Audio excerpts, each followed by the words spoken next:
दोस्तों आपको अपनी YouTube चैनल नीर 143 क्लासेज में स्वागत करता हूं। दोस्तों अगर आप मेरे YouTube चैनल पर नए हैं तो प्लीज चैनल को सब्सक्राइब करिए और बेल आइकन को भी प्रेस कर लें, जिससे मेरे अगले वीडियो का नोटिफिकेशन सबसे पहले आपके पास पहुंचे। दोस्तों इस वीडियो में मैं आपको बताऊंगा सीटेट के एग्जाम में तुक्का कैसे लगाएं। अब लेकिन तुक्का लगाने से सबसे पहले जरूरी बात है तुक्का कौन से साथी लगाएंगे। तो दोस्तों जैसे आपको पता है सीटेट का एग्जाम जो होगा उसमें 150 क्वेश्चंस होंगे, ठीक है। अब जिस साथी को अभी जल्दी में उसने फॉर्म फिल किया इसी वर्ष और तैयारी सही से भी नहीं की है, तो दोस्तों वो साथी तुक्का लगाएंगे। कैसे, जैसे मान लिया 150 क्वेश्चन होंगे आते उनको केवल 60 से 70 क्वेश्चन, तो इसने में तो वो पास आउट होंगे नहीं, तो दोस्तों वो ही साथी तुक्का सभी लगाएंगे। अब दोस्तों तुक्का कैसे लगाना ये स्ट्रेटेजी जानना आपके लिए बहुत जरूरी होगा। तो दोस्तों इस वीडियो में मैं आपको 6 पॉइंट्स बताऊंगा, प्लस टाइम मैनेजमेंट, कितने टाइम में कितने क्वेश्चंस ऑलमोस्ट अटेम्प्ट हो ही जाने चाहिए। तो दोस्तों ये सारे पॉइंट्स क्लियर करने वाला हूं, ठीक है दोस्तों। अगर दोस्तों आपको 100% श्योर है हमें तुक्का की कोई आवश्यकता नहीं, तो आप इस वीडियो को छोड़कर जा सकते हैं, ठीक है दोस्तों। शुरू करते हैं।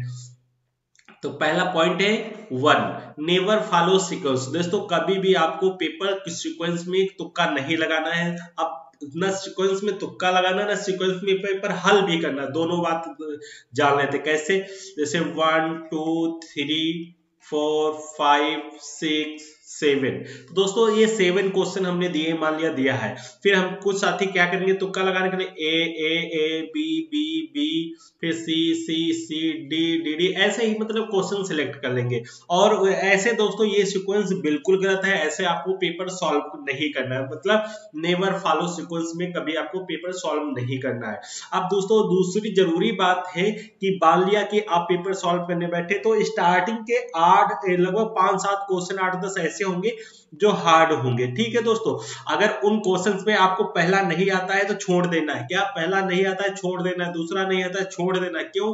क्योंकि स्टार्टिंग के कुछ क्वेश्चंस देखा गया है कि स्टार्टिंग और लास्ट के क्वेश्चन कुछ हार्ड होते हैं, वो अगर दोस्तों मान लिया एक पहला पॉइंट बता देता हूं कि आपने पहला क्वेश्चन हल करना शुरू किया, अब उसी क्वेश्चन वो हार्ड है आप नहीं कर पा रहे, उसमें कहते हैं हम हल पहले से स्टार्ट किए शुरू हल करेंगे। कोशिश हर बंदा यही कोशिश करता है कि इसको पूरा हल करके जाए पहला, तो उसमें वो 5 से 10 मिनट लगा लेता है, या 4 से 5 से या 4-5 मिनट लगा लेता है। 4-5 मिनट जाना मतलब उस पहली बात देखो क्वेश्चन हल नहीं हो रहा, कंफ्यूजन होगा, आपको माइंड डाइवर्ट होगा कि हाय अभी इतना टाइम निकला जा रहा, पेपर नहीं, पहला क्वेश्चन नहीं हो पाया, तो इससे आपका कॉन्फिडेंस लो होगा, जो आपको आता होगा वो भी डिप्रेशन में आप भूल सकते हैं। तो दोस्तों मेरी सजेशन यही रहेगा आपको, अगर पहला क्वेश्चन नहीं आता छोड़ देना, दूसरा नहीं आता जो आता है वो करो, स्टार्टिंग लो से जो अच्छा स्कोर कर रहे हो उसको करो, क्योंकि टाइम आपको पता है कि टाइम मैनेजमेंट बहुत जरूरी है। तो 2 पॉइंट्स हो गए पहला। अब दूसरे पॉइंट को बात कर लेते हैं, पेपर को हल कैसे करना, कितने टाइम में कितने क्वेश्चंस अटेम्प्ट करने हैं। तो दोस्तों ये 3 स्टेज में हल करना है। दोस्तों पहली स्टेज होगी और फिर दूसरी स्टेज, फिर तीसरी स्टेज। अब पहली स्टेज में हमें वो क्वेश्चंस हल करने हैं जो 100% हमें आते हैं, वही क्वेश्चन सिलेक्ट करने हैं।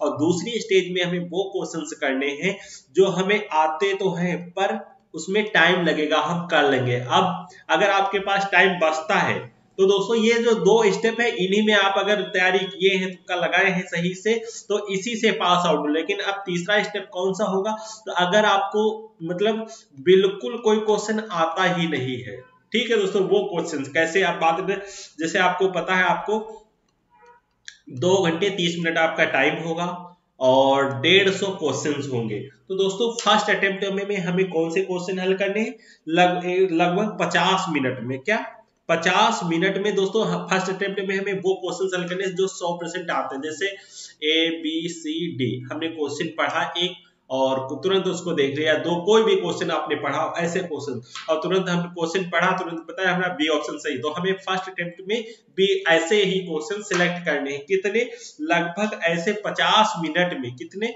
ये 50 मिनट में 55 से क्या 60, अगर आपने तैयारी की है तो 55 से 60 क्वेश्चन आराम से हल कर लेंगे फर्स्ट इंप्रेशन में। फर्स्ट इंप्रेशन ही लास्ट इंप्रेशन, तो मतलब आप एक नजर में देखेंगे तुरंत कहेंगे ये ऑप्शन सही है, ठीक है। सेकेंड स्टेज में कितना टाइम होना चाहिए, सेकेंड स्टेज में लगभग 80 मिनट, कितना, 80 मिनट। तो 80 मिनट में कितने क्वेश्चन, 80 मिनट ये 50 मिनट का, ये 80 मिनट का।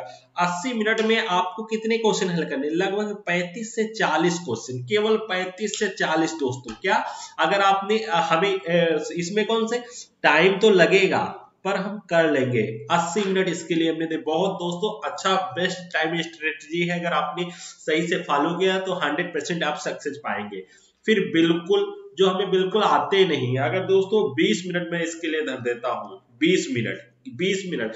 अब 20 मिनट में अगर मैं कह रहा हूं 1 से 5 क्वेश्चन या 5 से 10 क्वेश्चन के 20 भी किए फिर भी आप पास हो जाएंगे। अगर नहीं भी किए फिर भी आप पास हो जाएंगे। कैसे, अब मैं बात कर देता हूं कितने क्वेश्चन हुए। देखो मिनट कितने पहले हुए, 8 5 13, 13 2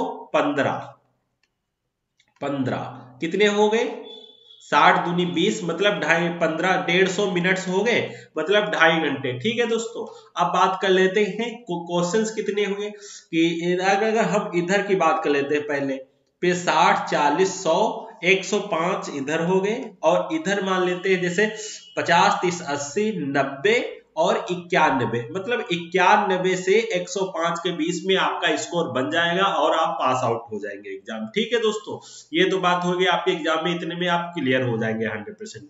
अब दोस्तों ये तो पता चल गया दोस्तों, यही आपको टाइम स्ट्रेटजी फॉलो करना है। जो इसको मतलब अचीव कर लेंगे सब लोग, इसका स्कोर हो, इसका सीटेट पास कर गया वो। दोस्तों ये सीटेट के लिए मैं तुक्का, सीटेट के एग्जाम में तुक्का कैसे लगा इसके लिए बना है यूपी। हर मैं दोस्तों हर वीडियो उसके एग्जाम के लिए बता रहा हूँ, इसे टाइम मैनेजमेंट सभी में बताया हूँ, एक अलग से वीडियो सभी एग्जाम्स के लिए होगा। ठीक है दोस्तों, अब तीसरा पॉइंट जान लेते हैं।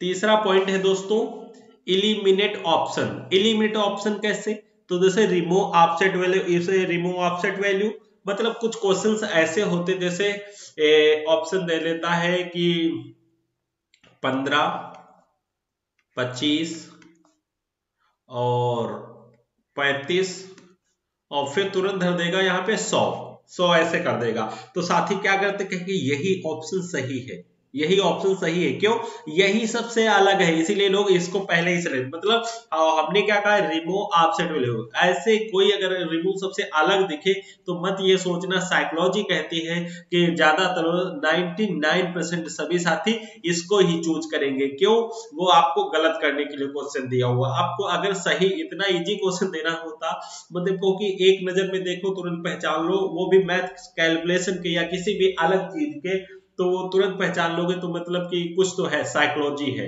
तो दोस्तों आपको ऐसे क्वेश्चंस को सिलेक्ट नहीं करना है। फिर बात आती है all of above or none of this. तो दोस्तों कभी भी आपको जैसे हिंदी में लिखता है उपरयुक्त सभी या इनमें से कोई नहीं। तो दोस्तों 99% क्या 99% जब भी, और ये हमेशा आपको देखना, कोई भी एग्जाम देखोगे डी ऑप्शन होगा, और none of the above all of the above कोई भी अगर एक आता है तो 99% आपका डी ही आंसर राइट होगा। हम ये नहीं कह सकते कि और कोई ऑप्शन हो नहीं सकता, लेकिन 99% आपका डी ही ऑप्शन राइट होता है। ठीक है दोस्तों, अब यहां से डी ऑप्शन कट गया, अब 3 बचे आपके पास ऑप्शन, कौन से, A B C. D option तो कट गया यहां से, अब बचे 3 ऑप्शन। अब चौथा पॉइंट है मोस्ट प्रोबेबल ऑप्शन, तो ए और बी और सी। तो दोस्तों सबसे ज्यादा चांस अगर किसी के होते हैं सही होने के तो ये 2 के होते हैं, बी और सी। आप अगर देखें किसी भी पेपर को उठा के देख लीजिएगा, आंसर की उसकी सिलेक्ट कर लीजिएगा।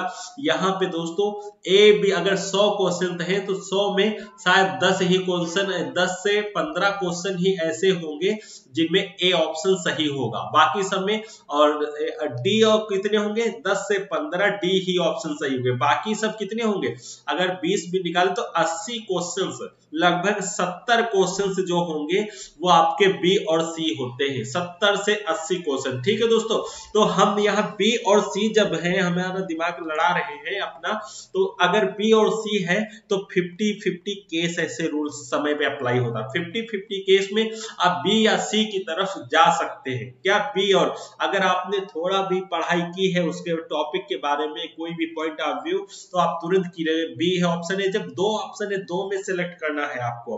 ठीक है दोस्तों, तो आप तुरंत सिलेक्ट कर लेंगे या 50-50 केस अप्लाई कर लेंगे। ठीक है दोस्तों, अब अगला पॉइंट देख लेते हैं, पॉइंट नंबर 5।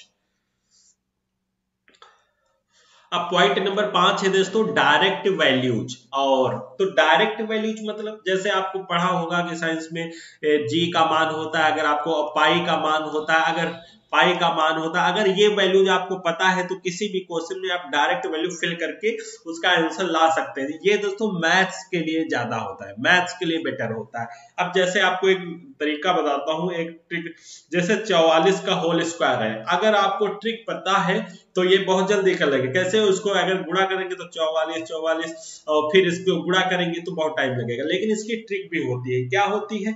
तो इसको क्या कर ले, पहले हम इसको स्क्वायर है 4 चौको 16 के 6, कैरी आए कितना 1। फिर क्या करेंगे, 3 संख्या है 2 4 4 और 2 3 संख्या है इस पूरे सवाल में, तो क्या करेंगे 4 चौको 16, 16 दूनी 32 और 1 कितना था 33 के 3, कैरी आया कितना 3, फिर 4 चक्कू 16 3 19। तो दोस्तों ऐसे 1936 आपका आंसर आ गया। अगर आप वैसे करते तो 44 44, फिर इसको 4 चक्कू 16, फिर इसके गुणा मतलब 2 बार करना पड़ता 3 बार, लेकिन ऐसे 1936 डायरेक्ट आंसर है, मतलब डायरेक्ट वैल्यू। दोस्तों अगर आपने इसकी कैलकुलेशन अच्छी है, अगर आपने ट्रिकी देखा है वीडियो, नहीं देखा तो मेरे यूट्यूब चैनल पे मैं वीडियो ही स्टार्ट कर रहा हूँ ट्रिकी वीडियोज, अगर आप देखना चाहते हैं तो चैनल को जरूर सब्सक्राइब करिए और उन वीडियो को देख सकते हैं जैसे हमने ये ट्रिक बताया। फिर 6 है स्मार्ट स्टडी। दोस्तों स्मार्ट स्टडी क्या है? दोस्तों स्मार्ट अगर आप समझ लो कि एक जैसे आप भूसा का बोरी समझे होंगे, तो दोस्तों अगर वो इतना वजन तो कम होता है भूसा, लेकिन भारी बहुत, वो जगह बहुत घेरता है, तो दोस्तों इसको क्या कहते हैं? इसको कहते हैं कि बंडल्स, बहुत बड़ा बंडल होना। अब जैसे